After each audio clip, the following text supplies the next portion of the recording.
A superb performance by Charles Leclerc has given him another home victory for Ferrari. That's Monaco and Monza that he's scored victories at in 2024. And this one was arguably more impressive because it was a surprise victory and it was a strategy call that could so easily have gone wrong. It was one that went against the grain. The one stop normally and traditionally is the right way to go, but everybody else was going two stop today, and for all the world it looked like Ferrari had played another one of their sort of strange strategy calls that doesn't work out. We've seen it so often in the past. They do something different and it blows up in their face, but today they hit gold with Charles Leclerc. And you know what, first of all, the fans at trackside, the atmosphere, you could hear it through the TV. It was incredible. Ferrari, the national team for Italy, the fandom is just fanatical. It was just amazing. Just amazing. I know people say Red Bull have been dominant, but also it saps some of that joy and the atmosphere out of it when a team is super dominant. And this isn't a criticism of Red Bull or Verstappen by any stretch, but when there's more interest in the sport on the track, the atmosphere is better. Obviously, that is natural. That's just going to happen. And it was just fantastic to hear the crowd. It sort of made the hairs on the back of your neck stand up, and that was simply because Charles Leclerc was doing an amazing job. How he managed to do that, I don't know. But it does show you how far he's come in terms of he can execute those strategies and they can sort of give him that and he can run with it. So all credit to Charles Leclerc. He did a phenomenal job. And Ferrari took a punt. It worked. It worked. It's just... it's startling that it was Ferrari. And it's always great seeing Ferrari win at home. I mean, the fandom, as I said, it's just fanatical. And they love the team there. It's just amazing. And it's a real boost for Formula One when Ferrari are doing well. And it's also a surprise because they were basically nowhere for the last 6 or 7 races. It's been more about Mercedes and McLaren catching and overpassing Red Bull. But today it was Ferrari who were the second best team and eventually got to the top step of the podium. It was a very, very, very good race, I would say. Very interesting. I'll give my race rating shortly, but it really kept you thinking, actually, which way is this going to go? But let's go back to the start. McLaren had locked out the front row. Lando Norris on pole position. He actually got off the line pretty well today, for once, and held position. It looked like that was a done deal. But Oscar Piastri, diving down the outside, snatching the lead. Lando getting out of shape. It allows Leclerc a chance to get in between them. And I think that's where it all started to fall apart for McLaren.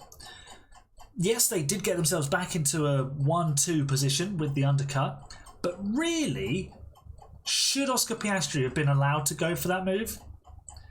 I totally get that if Lando makes a poor start and Piastri gets him off the line and takes the lead into turn 1, that's fine. But I think Piastri could have backed out into turn 4. Well, turn 4 and 5, the De La Roja chicane. Because he was on the outside. He could have just let Lando take the lead and they'll control the race together from there. You know, it was definitely possible.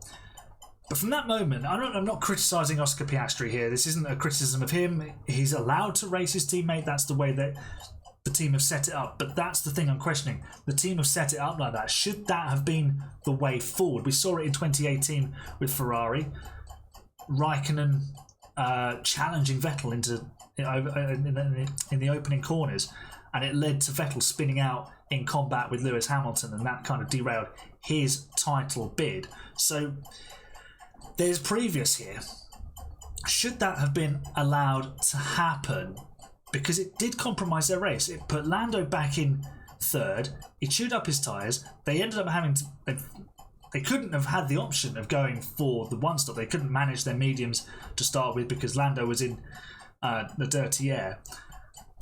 It looks like Piastri was the fastest driver today, but Lando was always on the back foot from that point, always having slightly older tyres, dirty air, didn't have the opportunity to be in front and stretch his legs. Piastri generally always had that, so in that sense it skews the picture.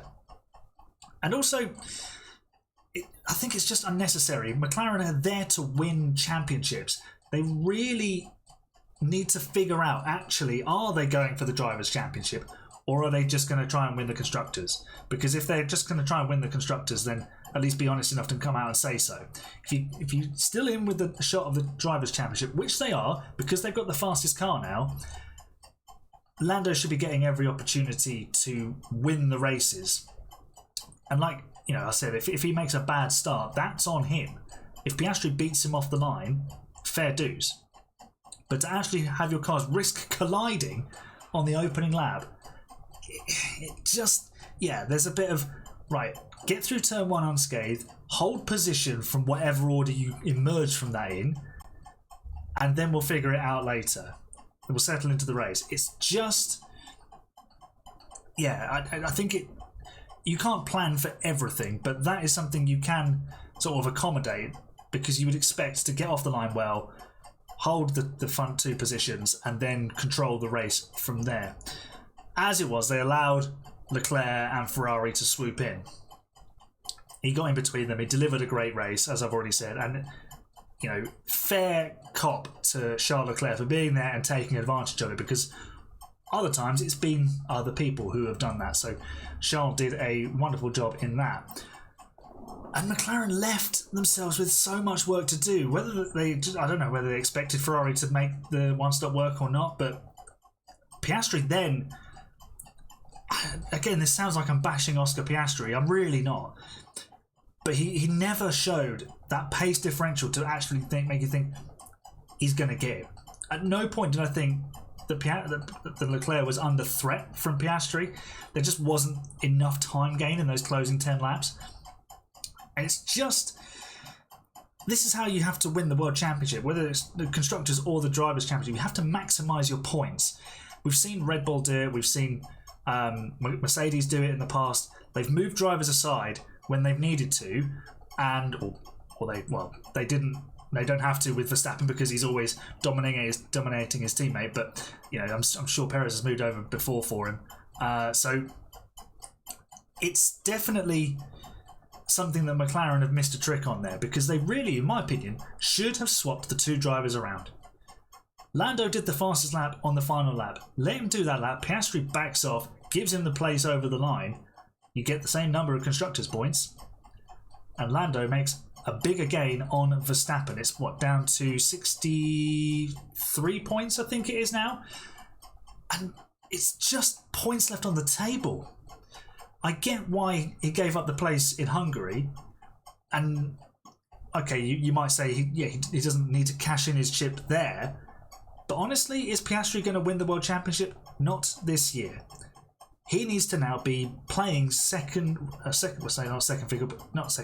rear gunner to Lando Norris, making sure that Lando maximises his championship gain over Max Verstappen, and the team should be facilitating that. I just think McLaren have missed a trick. I really think they should have just swapped the drivers over. It just, again, it goes back to the point that this McLaren is not the race-winning machine that it was back in the 90s and the 80s, back in the day. It's a team that still needs to learn how to win, and they're almost being too nice about it. They need to be a bit more brutal. And look, Red Bull are probably the most extreme in the way teams are brutal nowadays about winning world championships. Ferrari were back in the day with Schumacher, Jean Todt and Ross Brawn. It was all about win the Drivers' World Championship, win the Constructors' Championship, do everything you have to do so. Mercedes have done that before. Obviously, we saw Bottas move over in 2018 for Lewis Hamilton when he had to give up a win. Piastri wouldn't have been giving up a win. If it was for a win, it's a totally different situation. You probably can't ask him to do that. But it wasn't. There was the opportunity. There was enough laps, and the gap wasn't coming down. If they'd come over the radio and said, look, if you're not going to catch him on the last lap, you have to give up the place to Lando. I think Oscar would have understood, and they can talk about that later, because Oscar will know, actually, yeah, he did give up the place in Hungary, so I'll do it. And then you say, okay, well, now we need you to play second fiddle, we need you to be rear gunner, and make sure that Lando maximises his points gain over Verstappen. But they've left points on the table. That is three. If Lando loses the title by less than 3 points, those 3 points today were left on the table, potentially. We'll wait and see. McLaren have got a fast car. They'll be fast in Baku, they'll be fast in Singapore. But they are just leaving points on the table. They'll win the Constructors' Championship, no problem. Well, in theory they should. But they're leaving points on the table with Lando, and I just cannot excuse that. I cannot excuse that, because in that sense, when it comes to the end of the season, you go, have they done everything they could possibly do to give Lando that chance to win? No. I totally get that Lando made a couple of mistakes today, but drivers do make mistakes throughout a race, and he was on the back foot, and it goes back to that lap 1 incident. Did that need to happen? Should they have been in this position? They'll be debriefing that in much more detail than I can, just as a spectator, someone who's watched the race. But yeah, it's not good enough for a McLaren. They really need to tighten up that side of things to make sure they deliver both championships, because it's absolutely possible. They really, really can. So yeah, let me know in the comments and in the chat right now. Should Oscar have been allowed to attack? Yes or no? Should they have swapped the 2 drivers round? Yes or no?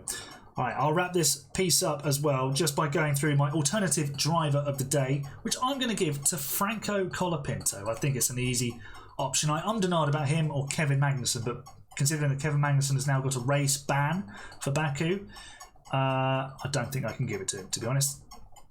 The only thing I'll say is I'm surprised it's taken this long to get the race ban, because he's been carrying that over his head since Miami. So yeah, it's an interesting position that he's put the Haas team in. Do they pick Pietro Fittipaldi, or they'll probably pick Oliver Behrman? So yeah, Franco Colapinto is my alternative driver of the day. P12 on his F1 debut with Williams. He only knew he was getting the drive on Tuesday. So yeah, very, very neat and tidy job. Kept it all pointing the right way. All 4 corners of the car stayed on it. And yeah, he did a really neat and tidy job. I would rate this race as a 7 out of 10. Plenty of intrigue. Good action on the racetrack. Good strategy, like divergence, and the surprise factor of a home win. It's yeah, it's almost everything you could possibly need. If there'd been a little bit of rain as well, that would have been absolutely unbelievable. Let's just quickly go through some of the thoughts of the chat. So, World Champion member Justin Inakaitis has said, where is it? You said it earlier. Colapinto driver of the day, and an 8.5 out of 10 for this race. Germat, World Champion member, 8 out of 10 race rating, and Kevin Magnussen, alternative driver of the day. Justin says, hot take, this season will go down as the best since 2012. Actually, I would very much agree with that. Ferrari only 40 points off of Red Bull in the Constructors. Well, Red Bull might just finish 4th this year. Let's have a look further down. George R 2010 says driver of the day is still Leclerc, and would rate the race as an 8 out of 10. Crispy Bacon says 7 out of 10 for the race.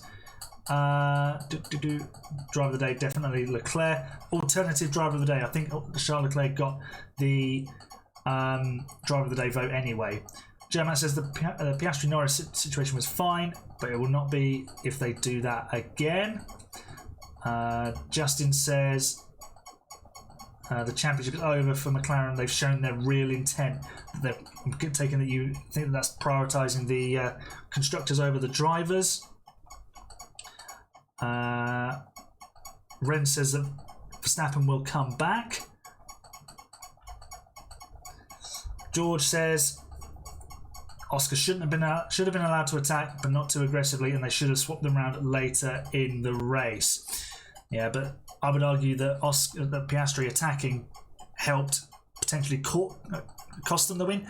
Obviously, would Lando have been able to catch Leclerc? We'll never know.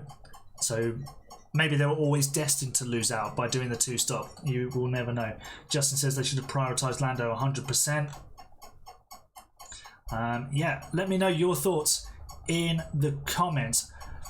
I think McLaren have let some points go here, and it could prove crucial come the end of the season. If you enjoyed this sort of content, leave a nice big thumbs up. Subscribe for more F1 and F1 Manager content soon, and I'll see you next time.